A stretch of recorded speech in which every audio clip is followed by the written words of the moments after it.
And welcome back to the Livingston Parish News Weekly Show. My name is McHugh David, publisher and editor of the news. Appreciate you guys joining us today. We have a great guest. She's here to talk about personal and professional development. Please, ma'am, introduce yourself. Let's get into it. Hi, I'm Dr. Karen Goodridge with KG Consulting, where we provide services to help individuals who find themselves stuck in life. So we're going to get into that, and you have a lot of personal knowledge about getting stuck in life.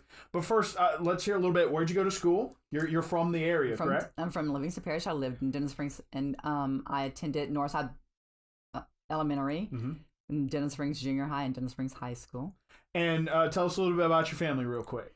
I am happily married to Larry Goodridge, and we have one daughter, Randy Murphy, and our grandson's Roman.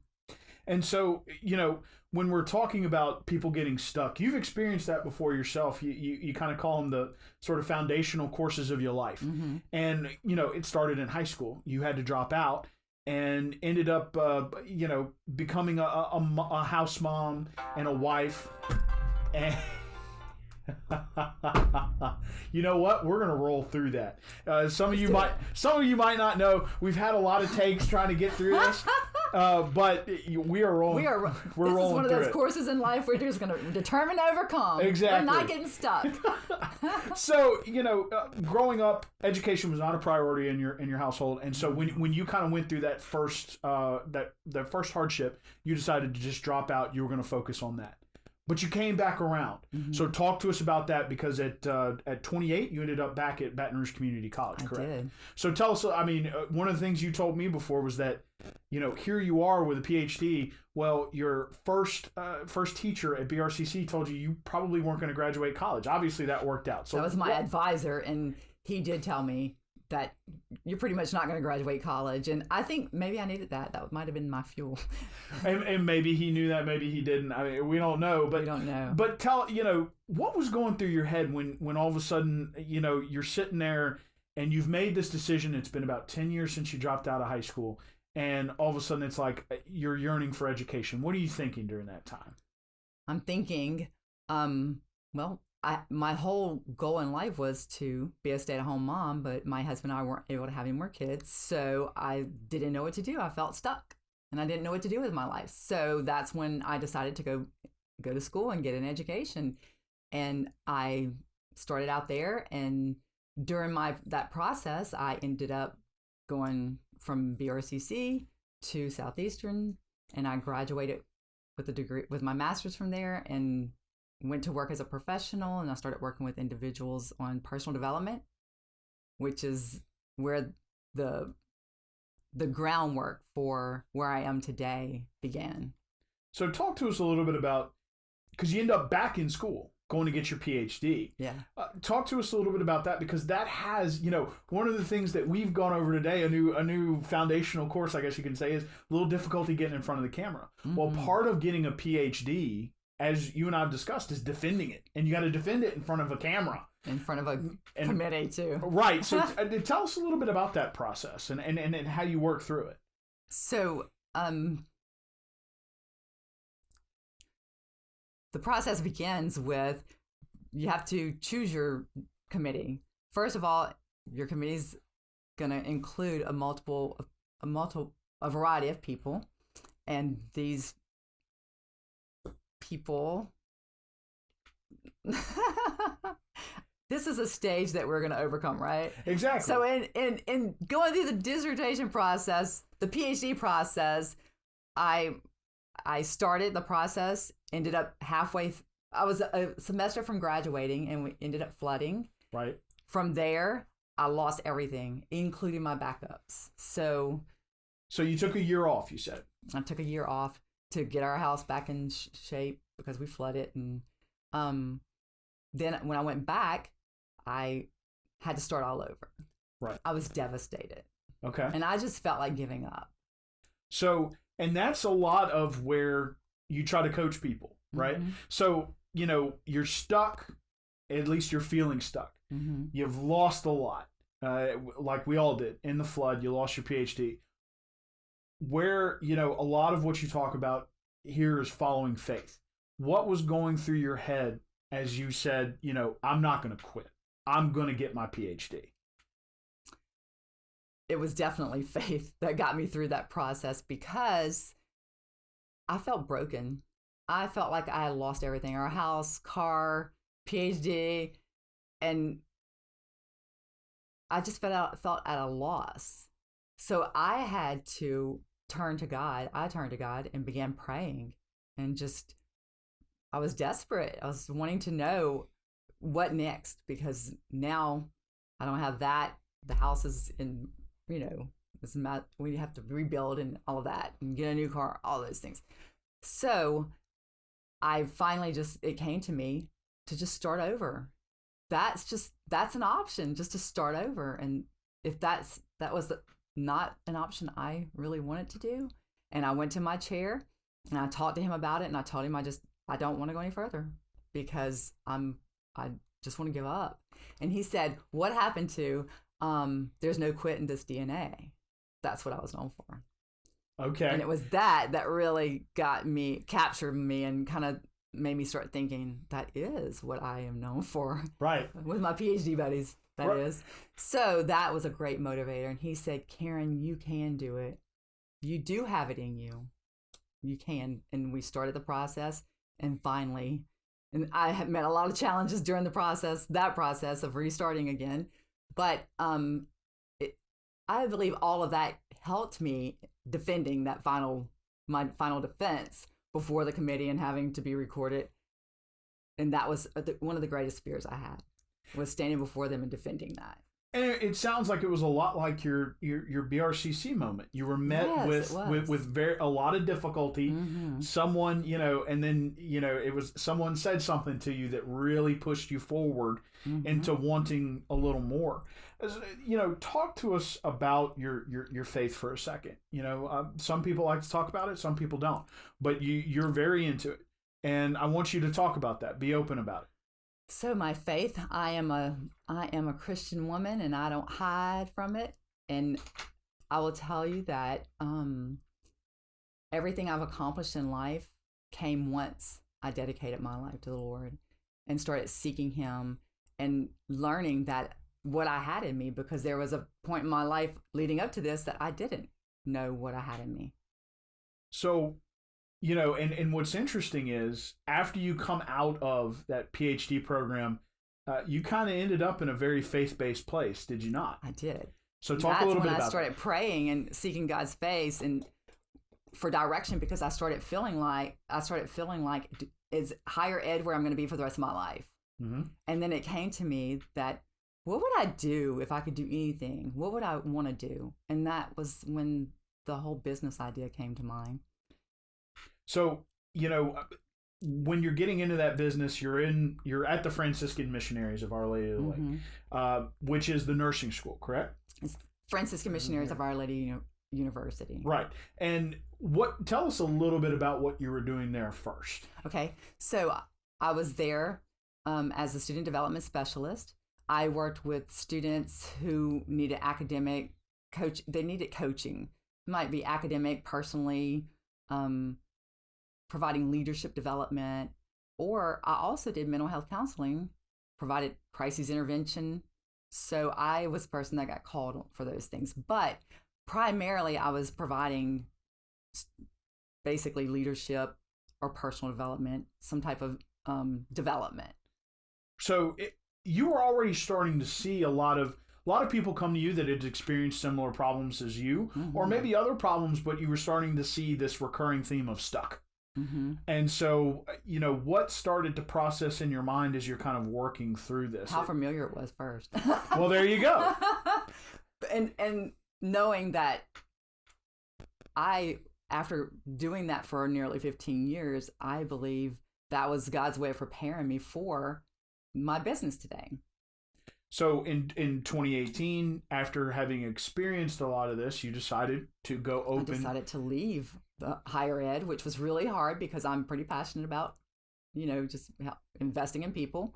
And so that's whenever I left in 2018, January of 18, and I completed my PhD during that time, defended it successfully, and opened KG Consulting a year later. Well, and so we're going to jump from sort of your background into specifically what KG Consulting does. Okay. And so talking about that, you're looking at, you had your tagline before, right? You're trying to help people get unstuck. And a lot of this is through professional or personal development. So, one of the things that I want to just kind of get you to throw out there is, what was it like dealing with your first client? My first client was a young man who had graduated high school, went to college, dropped out of college, became a realtor, realized that wasn't for him, and then started working odd jobs here and there, and he was just stuck. And he wanted to do something but didn't know what. So what KG Consulting did, I met with him, started meeting with him, and I developed a professional development plan. So you gave him, you've got tools. Yes. And so one of the things I provided the tools right. to help him move from being stuck to unstuck. Got it. So, wanted to get it out there that, you had your first client. Right. He had those problems. We both learned a lot through that process. Well, it was really good. Well, and that's what I was going to get into. So how much of the development of your business process came from that first client, or how much did it enhance? Well, I had already been working on developing a process. I had a foundational process, but what that was geared toward one population. What I was working on is making that adaptable to other populations, business, individual, student, what have you. So what that first client did was help me really just tweak that and get some of the kinks worked out. And so, and I was going to ask you what you meant by populations, and that just kind of means different sections of potential clientele. Right. So, when we're talking about that process, you alluded to it. And so I want to go back to that first client and see where you built from there. When you're dealing with a client, whether that be a group, a business, an individual, what's that look like? What does that process look like, from start to finish? So I contact them. I meet with them and find out what are the needs, assess the need. Then I come back and I develop a specific plan for that group, the business. If it may be an individual, it may be for a company. It may be that I'm going to be meeting with individuals to do personal development, or it may be that I'm doing personal development with a group of 30. I never know until I go and meet with them and do the assessment. But I then develop that personalized plan for them, and then I go back and actually provide the assessments, teach the individuals about themselves, help them to become more self-aware. And in that process, in the process of becoming more self-aware, their confidence grows. And in doing that, that only helps the company because it's building. They're going out in confidence, not in lacking. Right. So you see yourself a lot of personal growth with these folks as you're coaching them. Oh, a lot of, yes. So let's take that well, it's really a phrase. It's two words put together. Self-awareness. Why is that so important from your perspective? Self-awareness is at the root, the base of everything that KG Consulting provides, because self-awareness helps individuals understand who they are, what they stand for, and why. And so with that being the foundation, individuals, I see them go from just coming in and not knowing. And then it's like, oh my goodness, to watch them go kind of just matriculate through that process, coming out of that. And it's so evident. It's right. Amazing. But you're watching you're watching this growth. You're watching it happen. Watching it. But would you describe it as more of like a plant? It's something that's growing slowly. You can see the evidence, but you still got to water it. You still got to, or would you describe it more as almost overnight? No, it's definitely a process. It's why that personalized development program it's geared towards them. And that program consists of us meeting multiple times because that's the process. So I've designed this systematic approach, a process that everyone kind of goes through. And through that process is where I see the growth. So when you're coaching people, we discussed coming into this the personal hardships that you experienced. I'm not saying that you want to inflict that on them, but how much does the mindset that you use to get through those things, how much is that reflected in your plans and the processes that you use for these people? Greatly affect part of that, because I believe that if I can overcome all of those obstacles that I've been faced with, and I'm sure more to come, and because they were significant obstacles, right, I use my personal experiences and I share them to encourage my clients, or just to let them know that everyone has hardships. Right. We get to choose if we're going to move forward or we're going to stay behind. A mindset's that's the first thing you have to say, be willing to take the initiative to go through the personal development process. And doing that is when you become, more self-aware, and your confidence grows.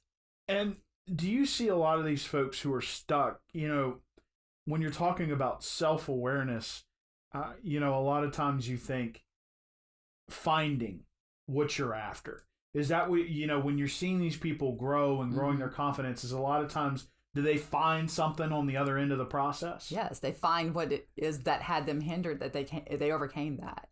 So they're overcoming the obstacles, because remember, they come in stuck. Right. We provide the tools to help them overcome those obstacles.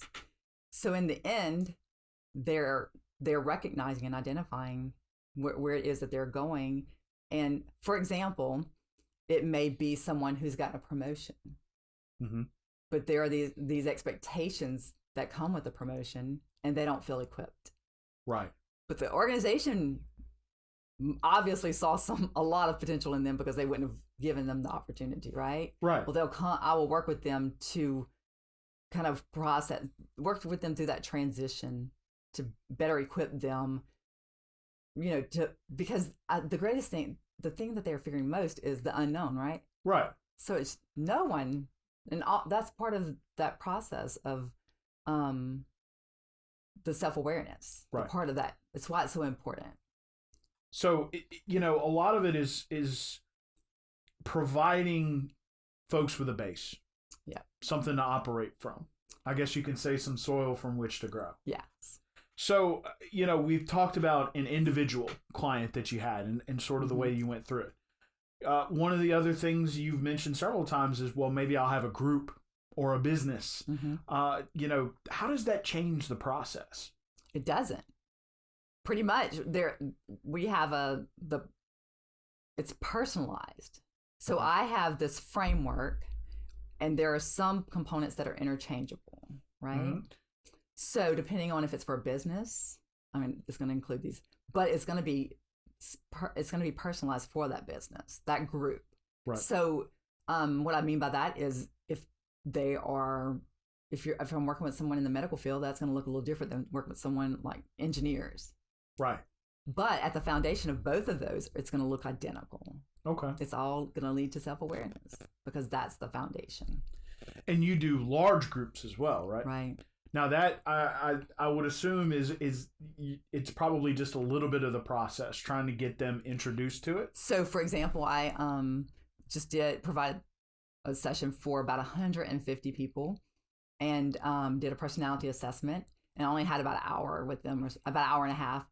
So what I did was I gave them the assessment, and then the assessment had 4 different colors that they could be one of. So then we all stood up. I divided them by color, and then read off characteristics of each color so that they could identify it. Because in doing that, in becoming self-aware, it's not just about becoming self-aware, it's about becoming other-aware. Okay. You can't become self-aware without becoming other-aware. Right.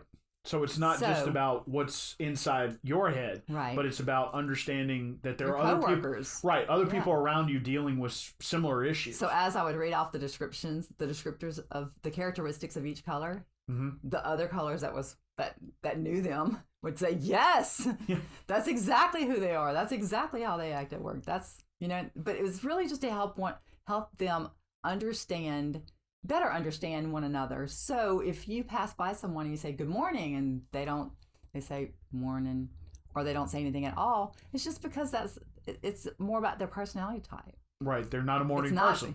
That or their introversion. Right. So introversion, even that can go in 100 directions, but the extroversion person is definitely the one passing by saying good morning every morning. Right. Very excited to see them, very excited to be here, Right. Whereas the introvert would like to just go back to their cubicle or their office and close the door. Right. So, you dealing with a wide range. I mean, we're talking, individuals, businesses / groups, and then large groups. What kind of age groups? I mean, we've talked about business people. We talk about older people. I mean, you deal with high schoolers as well, right? Adults. Well, the high schoolers can be from range 16 to 18 or 16 and above, but primarily we're dealing with adults 18 and above. Okay. So if you're talking about, I'm going to get a little hyper specific on you and kind of throw you a curveball. When we're talking about, people that you deal with, one of the things you said was stuck. And, one of the things you have written down is clarity. What if a business owner came to you and said, I think I have a vision, but I'm not real sure. Could you help them? Yeah, absolutely. Talk to us a little bit about that process. So I would want to talk to them about. So at that point, the first step there would not be a personality assessment or any of those personal assessments. It would be just sitting down and hearing them out and understanding what it is that they're thinking, and help them process through to either, yeah, that sounds like it's something doable and I want to do that, or not. Okay.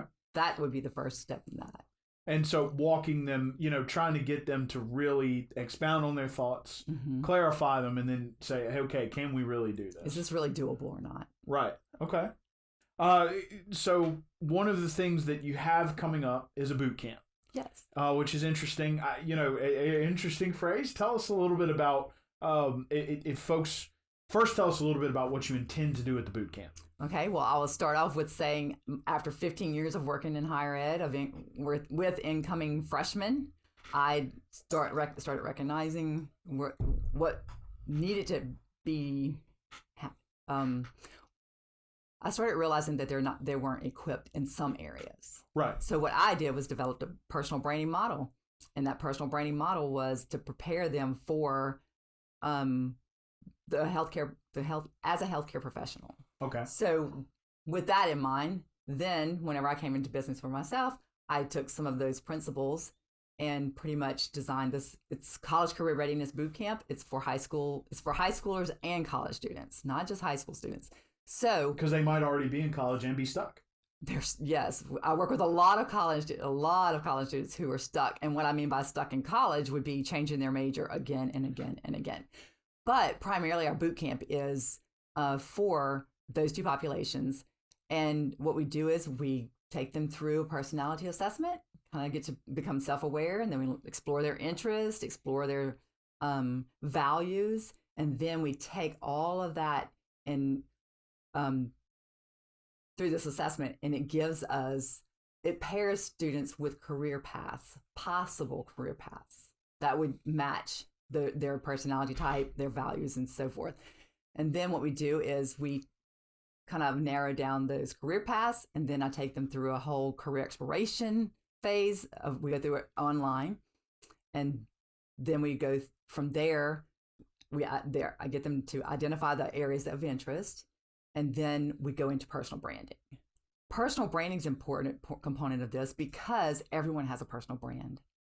And what my goal is to help make them aware that they have a personal brand, but also to teach them importance of intentionally branding themselves. Hence, and they're going to be able to do that by the end, because they're going to hopefully, one of our goals is to help them be able to communicate their college career goal by the time they leave. And one of the things we've discussed about personal branding is that, yes, I mean, there are colleges, there are institutions, there are employers who are looking at their social media, looking at the way they carry themselves. Very much so. Look at, so trying to educate them early in life about those things. Because, what is it? You've got 50 years to build a reputation and 50 minutes or 50 seconds. 50 seconds or 5. Right. It might just take 5. These days, it's less is more. Yeah. So you're trying to help them build that foundation. Yes. And so I really stress the importance of guarding their digital footprint. Right. And that's a big part of our brands today that we didn't have. Whenever I was younger, that wasn't even a thought.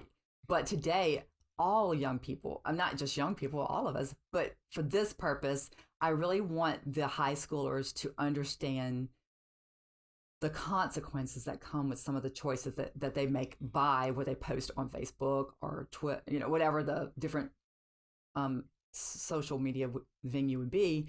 And the reason that's so important is because I've worked with the students in college who were dismissed for things, and that's devastating. So my goal is to help build them, narrow down their career path, help make them aware that they have a personal brand and the importance of intentionally branding it and not tarnishing it, because like you said, it takes just a second one picture can just wipe it all out. So one thing that I will tell you employers are doing is before today, not just with this population, but with anyone, employers are Googling the applicants' names, and before you even come in, that employer knows you better than most people could have known you.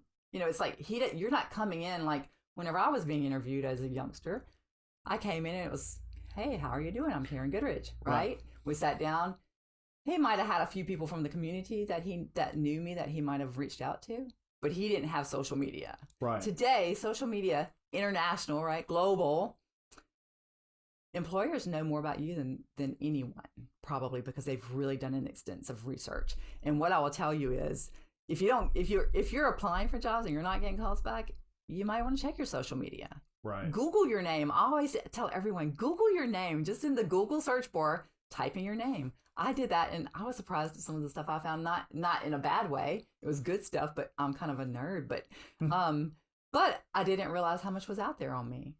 And so it's important for us to know. And is that part of the boot camp? That is part of the boot camp. Go Google. I tell them, Google your name. Oh, I tell them, like, if I ask three of your closest family and friends to describe you using 3 words, which 3 words would they use? Oh, I bet that's an interesting. Yeah, some of them are like, "I'm not sharing those 3 words with you." And I'm like, I understand. That's why we're here. Right. Now you're aware. You became self-aware.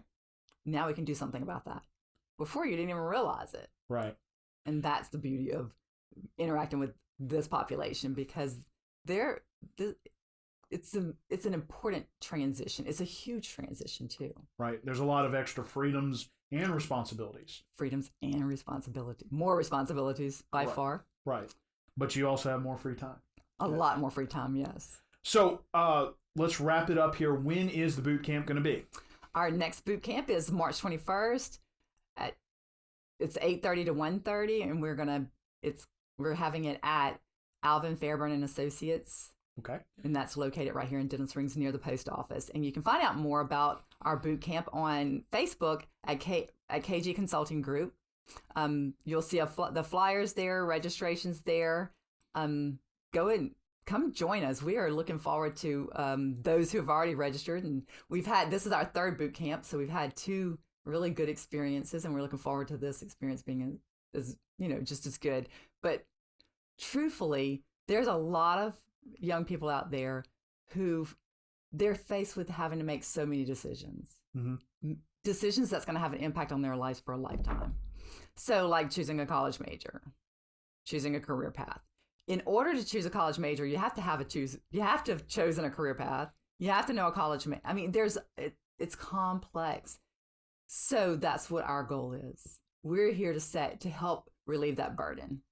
Right. And help give you a direction. And help give you the direction. Not just some direction, but the direction that's best fit for you according to your personality and so forth. Now, get real quick before we wrap up, give us your phone number and your web address. Our web address is KarenGoodridge.net. Okay. And my phone number is 225-202-4868. Well, again, thank you, Miss Goodridge, for being here. We do appreciate it. Good luck with your boot camps. And we hope if you folks are listening, if you're feeling stuck, whether it's personal, your business, if you have a kid that's feeling stuck, ages 16 and up, please reach out to her. She's going to help you. She's going to guide you through the process. Thank you, ma'am, for being here. We appreciate it. You're welcome. And again, to you all out there, thank you for joining us. This is the Livingston Parish News Weekly Show. My name is McHugh David, publisher and editor of the news. Please remember you can find these podcasts at Facebook, Twitter, LinkedIn, Instagram, and YouTube, as well as on Spotify, Apple Podcasts, and Google Play. We're also on www.livingstonparishnews.com/podcast. Thanks again for joining us. We look forward to coming to you next time.